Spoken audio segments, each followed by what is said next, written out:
ሰላም እንዴት አላችሁ? የኢትዮ ታይምስ ቤተሰቦቻችን ለሰዓቱ የተመረጡ አዳዲስ መረጃዎችን ይዘንላችሁ ቀርበናል። ከመረጃዎቻችን መካከልም በመፈንቅለ መንግስት ከስልጣን የተወገዱት የጊኒ ቢሳው ፕሬዝዳንት ወደ ሴኔጋል እንደሸሹ መሰማቱ፣ የአማራ ፋኖ ብሔራዊ ኃይል ምስራቅ አማራ ቀጠና ምኒልክ እዝ የደጋው መብረቅ ኮር በአገዛዙ ሰራዊት ላይ ከባድ ጥቃት እንደፈጸመ መግለጹ፣ መከላከያ ሰራዊቱ ጽንፈኛው ሲል ለጠራው ቡድን ሊደርስ የነበረ መሳሪያን በቁጥጥር ስር አውያለሁ ሲል ማስታወቁን፣ በአምባ ስለሮዳ የ2 ዓመት ከ2 ወር ዕድሜ ያላት ልጇን በጭካኔ የገደለችው እናት በ20 ዓመት ጽኑ እስራት እንደተቀጣች መግለጹ፣ በወተት ላይ መርዝ በመጨመር የአንድ ቤተሰብ አባላት የሆኑ 3 ግለሰቦችን የገደሉ ተከሳሾች በእስራት መቀጣታቸው፣ በሆንግ ኮንግ በጋራ መኖሪያ ቤቶች ላይ በደረሰው የእሳት አደጋ የሟቾች ቁጥር ወደ 128 ከፍ እንዳለ መሰማቱና ሌሎችን በዝርዝር የምንመለከታቸው መረጃዎች ይዘንላችሁ ቀርበናል። ዝርዝር መረጃዎችን ለማድመጥ ቻናላችንን ሰብስክራይብ በማድረግ የደወል ምልክቷን በመጫንና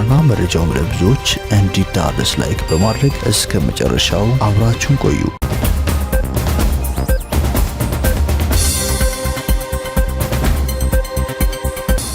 ወደ መጀመሪያው መረጃችን ስናልፍ በመፈንቅለ መንግስት ከስልጣን የወረዱት የጊኒ ቢሳው ፕሬዝዳንት ወደ ሴኔጋል መሸሻቸው ተገልጿል። በአገሪቱ በወታደራዊ መፈንቅለ መንግስት ስልጣን ላይ በወጡት ኃይሎች ታስረው የነበሩት ፕሬዝዳንት ኡማሮ ሲሴኮ ኢምባሎ ወደ ሴኔጋል መሸሻቸው የተገለጸው ፕሬዝዳንቱ ያለምንም ቅድመ ሁኔታ እንዲለቀቁ የአፍሪካ ህብረት ጥሪ ካቀረበ ከሰዓታት በኋላ ነው። እሁድ ዕለት በጊኒ ቢሳው ፕሬዝዳንታዊና ፓርላሜንታዊ ምርጫ ተካሂዶ ነበር። የምርጫው ውጤት ትናንትና ሐሙስ ሊገለጽ ቀጠሮ ተይዞለት የነበረ ሲሆን አገሪቱ ለሁለተኛ ዙር ለመምራት በመወዳደር ላይ የነበሩት ፕሬዝዳንት ኡማሮ ሲሴኮ ኢምባሎና ተቀናቃኛቸው ፈርናንዶ ዲያዝ ዳ ኮስታ ግን የምርጫው ውጤት ከመገለጹ በፊት ከማክሰኞ ጀምረው ሁለቱም በየፊናቸው ማሸነፋቸውን መግለጽ ጀመሩ። በዚህ መካከል ነበር ብጥብጥ እንዳይከሰትና ሁኔታውን ለማረጋጋት በሚል በመሃል የገባው የአገሪቱ ጦር ከአንድ ቀን በኋላ በተደራጁ ከፍተኛ የጦር መኮንኖች አማካኝነት ሮብ ዕለት መፈንቅለ መንግስት ማድረጉንና በኃይል ስልጣን መያዙን በአገሪቱ ብሔራዊ የቴሌቪዥን ጣቢያ ቀርቦ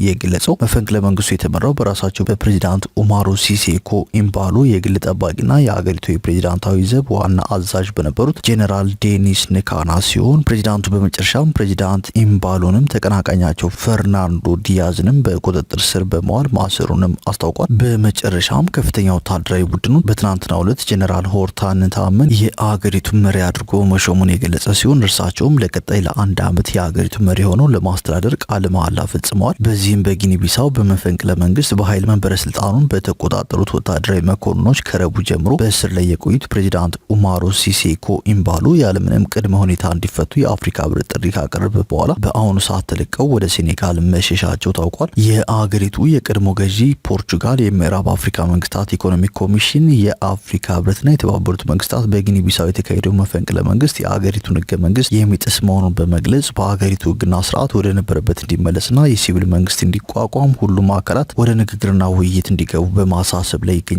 ከግማሽ በላይ የሚሆነው ህዝቧ በአስከፊ ድህነት ውስጥ የሚኖርባት ትንሿ ምዕራብ አፍሪካዊቷ ሀገር ጊኒ ቢሳው በአውሮፓውያን አቆጣጠር በ1974 ከፖርቹጋል ቅኝ ግዛት ነጻ ከወጣች ወዲህ ከ9 ጊዜ በላይ የተሳኩና ያልተሳኩ የመፈንቅለ መንግስት ሙከራዎች የተካሄዱባት ሀገር መሆኗንና ይህም ሀገሪቱን በማቋረጥ የፖለቲካ ቀውስ ውስጥ እንድትሽከረከርና ከዓለማችን እጅግ ድሃ ሀገሮች መካከል አንዷ እንድትሆን ማድረጉንም መረጃዎች ያመለክታሉ። ወደ ቀጣዩ መረጃዎችን ስናልፍ የአማራ ፋኖ ብሔራዊ ኃይል ምስራቅ አማራ ቀጠና ምኒልክ እዝ የደጋው መብረቅ ኮር በአገዛዙ ሰራዊት ላይ ከባድ ጥቃት ፈጽሜያለሁ ሲል ገልጿል። የደጋው መብረቅ ኮር ጽናት ክፍለ ጦር ቅጽበታዊ ጥቃትን በአገዛዙ ሰራዊት ላይ በመክፈት ከፍተኛ ድልን መጎናጸፉን አሳውቋል። ተንታ መገንጠያ ወይም ተሪ ላይ ከሁለት ወረዳ ያመጣውን የአገዛዙን ሰራዊት ወደ ደሴ ለማሻገር ሲሞክር ቅጽበታዊ የደፈጣ ጥቃት እንደተፈጸመበትም ገልጸዋል። ዳር 19 ቀን 2018 ዓ.ም 9 ሰዓት አካባቢ ላይ የጽናት ክፍለ ጦር ባደረገው የደፈጣ ኦፕሬሽን በርካቶችን ሞትና ቁስለኛ እንዳደረገም ገልጿል። ከደላንታና ከተንታ ወረዳ በጥምረት አዋጥቶ ወደ ደሴ ሊያሳልፍ በነበረው የአገዛዙ ሰራዊት ላይ የጽናት ክፍለ ጦር ፋኖች ከፍተኛ ድልን ማስመዝገብ እንደቻሉም ገልጸዋል። በተያያዘም ምስራቅ አማራ ኮር 2 አጠቅ ክፍለ ጦር ወዳለበት ቀጠና ህዳር 18 ቀን 2018 ዓ.ም ከመርሳ ከተማና ኒኒበር በመነሳት ማጥቃት ያደረገ የአገዛዙ ኃይል ጋር ከባድ ትንቅንቅና ተጋድሎ በማድረግ ከባድ ሰብአዊ ኪሳራ በማድረስ ታላቅ ታላቅ ድል ተጎናጽፈናል ሲሉም ገልጸዋል። በሌላ መረጃ ደግሞ በሸበል በረንታ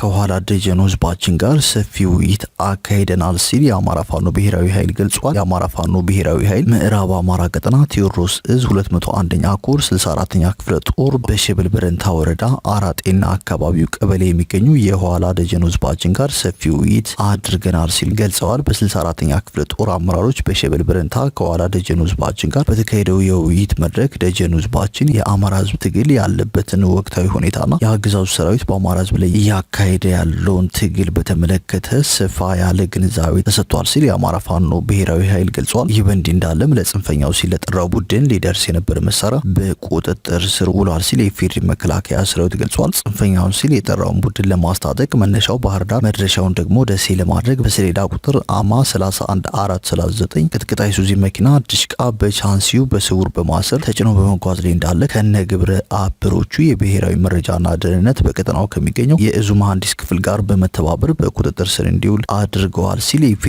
መከላከያ ሰራዊት በማህበራዊ ትስስር ገጹ አጋርቷል። ለጽንፈኛው ሲል ለጠራው ቡድን ሊደርስ የነበረው ድሽቃ ከታለመለት ዓላማ ከመድረሱ በፊት በወልዲያ ከተማ በቁጥጥር ስር በመዋል ለጽንፈኛው ቡድን እንደ ሎጂስቲክስ ሆነው የሚያገለግሉ ግለሰቦችም መያዛቸው ተገልጿል። ጽንፈኛው ሲል የጠራውን ቡድን ለማስታጠቅ የሚደረገው ሙከራ እንደማይሳካና በቀጣይ የሚደረገው ቁጥጥርና ፍተሻም ተጠናክሮ እንደሚቀጥልም በቀጠናው የሚገኙ የክፍለ ጦሩ አመራሮች መግለጻቸው ነው የተሰማው። ይህ በእንዲህ እንዳለ ምስራቅ እዝ በተሰማራባቸው የጎጃም የግዳጅ ቀጠናዎች ባደረገው ኦፕሬሽን 209 ጽንፈኛ ሲል የጠራውን ኃይል መደምሰሱን የፌዴራል መከላከያ ሰራዊት ገልጿል። እዙ ከህዳር 3 እስከ ህዳር 17 ቀን 2018 ዓ.ም በሰሜን ጎጃም በምዕራብ ጎጃምና በአዊ ብሔረሰብ አስተዳደር ባደረገው የተቀናጀ ስምሪት ህዝብን ሲያማርሩና ሰላም ሲነሱ የነበሩ ጽንፈኞችን የገቡበት ገብቶ መቷቸዋል ብሏል። ሰራዊታችን በወሰደው የተቀናጀ ምት በጠላት ላይ ሰብአዊና ማቴሪያላዊ ኪሳራ አድርሷል። በዚህም ኦፕሬሽን 209 ኃይል በመደምሰስ 30 በማቁሰል 24 መማረክ የቻለ ሲሆን 10 ወዶ ገቦች ሰላምን መርጠው እጅ መስጠታቸውን ገልጿል። በስምሪቱ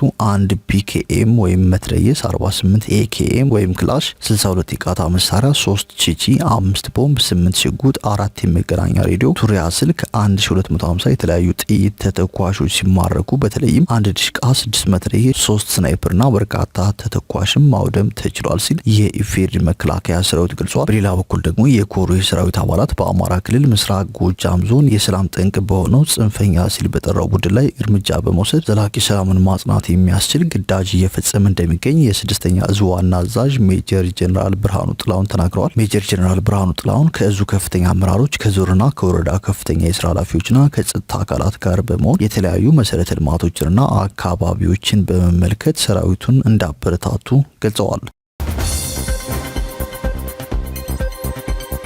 ወደ ቀጣዩ መረጃችን ስናልፍ በሆንግ ኮንግ ታይፖ አውራጃ ውስጥ በህዝብ መኖሪያ ቤቶች ላይ በደረሰው ከፍተኛ የእሳት ቃጠሎ ቢያንስ 128 ሰዎች ህይወታቸው ሲያልፍ የ16 ሰዎች አስክሬን አሁንም በህንፃ ውስጥ እንደሚገኝ ተሰምተዋል። ባለስልጣናት አክለው እንደተናገሩት 79 ሰዎች በአደጋው ቆስለዋል። እስካሁንም 89 አስክሬኖች የማን እንደሆኑ አልታወቁም ብለዋል። ባለስልጣናቱ እሳቱ ከምድር ቤት ተነስቶ ወደ ከፍተኛ ወለሎች መሸጋገሩን ተናግረዋል። የአደጋው መንስኤው እስካሁን በውል ባይታወቅም ምርመራው እየተካሄደ መሆኑንም አክለዋል። የእሳቱ ከፍተኛ የሙቀት መጠን 500 ዲግሪ ሴንቲግሬድ ደርሷል። ፖሊስ ማስረጃ ማሰባሰብ ለመጀመር ዛሬ ወደ ዋንግ ፉክ ፍርድ ቤት ህንፃዎች በመግባት እንደሚጀምርና በሚቀጥሉት 3-4 ሳምንታት ውስጥ ምርመራ እንደሚካሄድ ባለስልጣናቱ ገልጸዋል። 391 የእሳት አደጋ መከላከያ ተሽከርካሪዎችና 188 አምቡላንሶችም ተሰማርተዋል ተብሏል። አደጋውን ለመከላከል ከ2311 በላይ የእሳት አደጋ ተከላካዮች የተሳተፉ ሲሆን ከነዚህ ውስጥ በ12 ሰዎች ላይ አደጋውን እየተቆጣጠሩ ጉዳት ደርሶባቸዋል። አደጋውን በመቆጣጠር ሂደት ሄሊኮፕተሮች ጥቅም ላይ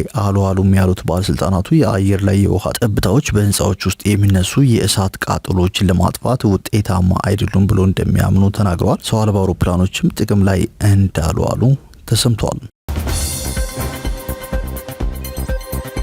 ወደ ቀጣዩ መረጃችን ስናልፍ በወተት ላይ መርዝ በመጨመር የአንድ ቤተሰብ አባላት የሆኑ 3 ግለሰቦችን የገደሉ ተከሳሾች በእስራት ተቀጠዋል። ተከሳሾቹ ሳራ መሐመድ፣ ሂንዲያ አረባ፣ አብድራህማን አብድ የተባሉ 3 ግለሰቦች ነዋሪነታቸው በምስራቅ ሐረርጌ ዞን ጉርሱም ወረዳ ሀቃ ቀበሌ ነው። ግለሰቦቹ አብድራህማን ከሚባል ጎረቤታቸው ጋር ከዚህ ቀደም ሰላማዊ የሆነ ግንኙነት የነበራቸው ሲሆን ከቅርብ ጊዜ ወዲህ ግን የሚያጋጫቸው ነገር ተፈጠረ። ዋነኛ የቅራኔ ምክንያታቸው በጫት እርሻ ላይ የተፈጠረ የመሬት ግጭት ሲሆን ይህም ተካሮ ተካሮ መጋቢት 16 ቀን 2017 ዓ.ም ላይ ወደ ኃይለኛ ጸብ አምርቶ በአካባቢው ሰዎች ግልግል የከፋ ጉዳት ሳይደርስ ነገሮች ይረግባሉ። ነገር ግን ሶስት ጎረቤቶች ማታ ላይ ተሰባስበው በተፈጠረው ጸብ ምክንያት ተወያይተውና ተመካክረው አንድ ነገር ለማድረግ ውሳኔ ላይ ደረሱ። በበነጋታው መጋቢት 17 ቀን 2017 ዓ.ም ከጠዋቱ 4 ሰዓት ላይ የአቶ አብድራማን ቤተሰቦች በሌሉበት ሶስቱ ተከሳሾች የተዘጋ በር ከፍተው በመግባት ለጫት እርሻ የተዘጋጀ ጸረ አረም መድኃኒት በመያዝ በወተት ማጠራቀሚያ ያለ ወተት ውስጥ በመጨመር እንደነበር ከዳር ነው የቤቱን በር ዘግተው ይወጣሉ። ከቀኑ 10 ሰዓት ላይ የአቶ አብድራማን ቤተሰብ መካከል የ45 ሴት የ12 ዓመት ታዳጊና የ2 ዓመት ልጅ በጸረ አረም መድኃኒት የተበከለው ወተት ከማጠራቀሚያ ውስጥ አውጥተው እየቀዱ ሶስቱን መጠጣት እንደጀመሩ የጎርሱም ወረዳ ፖሊስ ጽሕፈት ቤት የወንጀል ምርመራ ክፍል ኃላፊ ኢንስፔክተር ስንታየው አይደፈር ተናግረዋል። በጸረ አረም መድኃኒት የተመረዘውን ወተት ከጠጡት መካከል የ2 ዓመቱ ልጅ ከሰዓታት በኋላ በሆድ ቁርጠትና ማስመለስ ሲታመም ወደ ጤና ጣቢያ ሳይደርስ ሕይወቱ ማለፉን ብስራት ሬዲዮ ዘግቧል። ከሰዓታት ቆይታ በኋላም የ12 ዓመቷ ታዳጊ በተመሳሳይ መንገድ በሆድ ቁርጠትና ማስመለስ ህመም በሕክምና ላይ ያለች ሕይወቷ ያልፋል። በበነጋታው ደግሞ ሶስተኛዋ የ45 ዓመት ሴት የሕክምና እርዳታ ላይ ያለች ሕይወቷ ያልፋል። ፖሊስ የሶስት ሰዎች ሕይወት የጠፋበትን ምክንያት ለማረጋገጥ የአስክሬን ምርመራ ከማድረግ ባሻገር በጸረ አረም መድኃኒት የተበከለውን ወተት ለኢትዮጵያ የምግብና መድኃኒት ቁጥጥር ባለስልጣን በመላክ ባገኘው የምርመራ ውጤት ለምርመራ የተላከው የወተት ናሙና እጅግ አደገኛ በሆነ መርዛማ የአረም መድኃኒት የተበከለ መሆኑን ማረጋገጫ እንደደረሰው ኢንስፔክተር ስንታየው ገልጸዋል። ድርጊቱን ማን ሊፈጽም ይችላል ተብሎ በፖሊስ በኩል የምርመራ ቡድን ተቋቁሞ በተደረገው ማጣራት ሶስቱ ጎረቤታሞች በቁጥጥር ስር ሲውሉ ተመካክረው እንደፈጸሙ አምነው የድርጊቱን አፈጻጸም መርተው አሳይተዋል። የምርመራ መዝገቡ በተገኘው የተመረዘ ወተትና የአስክሬን ምርመራ በተከሳሾች የእምነት ቃል ተጠናክሮ ለአቃቢ ሕግ ተልኳል። አቃቢ ሕግም ከፖሊስ የቀረበውን የምርመራ መዝገብ ተመልክቶ ክስ መስርቷል። ክሱን ሲከታተል የቆየው የምስራቅ ሐረርጌ ከፍተኛ ፍርድ ቤት ህዳር 12 ቀን 2018 ዓ.ም በዋለው ችሎት ሶስቱም ተከሳሾች እያንዳንዳቸው በ13 ዓመት ጽኑ እስራት እንዲቀጡ መወሰኑን ኢንስፔክተር ስንታየው አይደፈር ጨምረው ተናግረዋል። ወደ ቀጣዩ መረጃችን ስናልፍ ልጇን በጭካኔ የገደለችው እናት በጽኑ እስራት ተቀጣለች። በአምባሰል ወረዳ የ2 ዓመት ከ2 ወር እድሜ ያላት ልጇን በጭካኔ የገደለችው እናት በ20 ዓመት ጽኑ እስራት መቀጣቷ ተገልጿል። በደቡብ ወሎ ዞን በአምባሰል ወረዳ 07 ቀበሌ ልዩ ቦታው አዳል አገር ተብሎ በሚጠራው ጎጥ ሰኔ 14 ቀን 2015 ዓ.ም ከምሽቱ 12 ሰዓት ላይ ነው ድርጊቱ የተፈጸመው። ገዳዩዋ የ20 ዓመት ወጣት አይን አለም ኃይሌ መኮንን የ2 ዓመት ከ2 ወር እድሜ ያላትን የአብራኳን ክፋይ ጓደኞች ያልፎላቸዋል እኔ በመውለዴ ከሰው በታች ሆኛለሁ፣ አባቷም አባትነቱን ስለካድና ስለማይረዳኝ በሚል ምክንያት ጭካኔ በተሞላበት አቋም በመግደል በነጭና ሰማያዊ ፎጣ በመጠቅለል ሰይጣን ባህር ከሚባሉ ቦታ ገደል ውስጥ ትጥላታለች። ወንጀሉ መፈጸሙን የሰማው የአምባሰል ወረዳ ፖሊስ ጽሕፈት ቤትም ምርመራውን አጣርቶ ወንጀሉ መፈጸሙን በሰውና በሰነድ ማስረጃ ካጠናከረ በኋላ የምርመራ መዝገቡን ለደቡብ ወሎ ዞን ከፍተኛ ፍርድ ቤት አስተላልፏል። የደቡብ ወሎ ዞን ከፍተኛ ፍርድ ቤትም ጥቅምት 26 ቀን 2018 ዓ.ም በዋለው ችሎት ተከሳሽ አይን አለም ኃይሌ ጥፋተኛ ሆና በመገኘቷ ተከሳሿን ያርማል፣ ሌሎችንም ያስተምራል በሚል በ20 ዓመት ጽኑ እስራት የቅጣት ውሳኔ ማስተላለፉን የአምባሰል ወረዳ ፖሊስ ጽሕፈት ቤት አስታውቋል ሲል የወረዳው ኮሚኒኬሽን ዘግቧል።